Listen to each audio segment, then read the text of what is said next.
வணக்கம் ஃப்ரெண்ட்ஸ். இன்றைக்கி நம்ம யூடியூப்பில் இன்றைக்கி என்ன பார்க்க போகிறோம்னா, இந்த கோழிகளுக்கு தண்ணி வைக்கும்போது பார்த்திங்கன்னா, அந்த தண்ணியில் இந்த எச்சமெல்லாம் இந்த கோழி தான் இது மேலே உட்காந்து எச்சம் இதில் போடுது பாருங்கள். இது நல்லாவே தெரியும்.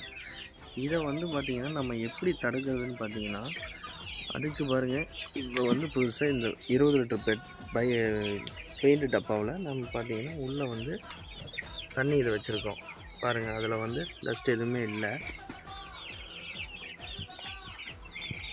நான் ஓப்பன் பண்ணி காமிக்கிறேங்க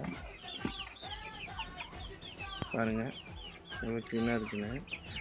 ஒன்று 2 கடலக்காய் துள்ளி மட்டும்தான் கிடக்குது, எச்சம் இல்லை பாருங்கள். இந்த மேலே உட்காந்து போகிறதுனால தான் பாருங்கள், இங்கே தெரியுதுங்களா. இது எல்லாம் பார்த்திங்கன்னா நம்ம ஒரு 20 லிட்டர் பெயிண்ட் பக்கெட் எடுத்து அது ஹாஃபாக 2 பார்ட்டிஷனாக நம்ம 2 பக்கமும் ஒரு சின்ன ஒரு 3 இன்ச்சு கேப் விட்டுட்டு கட் பண்ணிவிட்டு நம்ம அதில் இந்த மாதிரி பண்ணிக்கலாம். இது மூலிமா உங்கள் கோழிகளுக்கு நோய் தாக்க கம்மியாக இருக்கும் பார்த்துங்க. இது இப்போ தான் நான் அந்த மாதிரி நான் க்ளீன் பண்ணி வச்சுருக்கேன் பார்த்துக்கோங்க.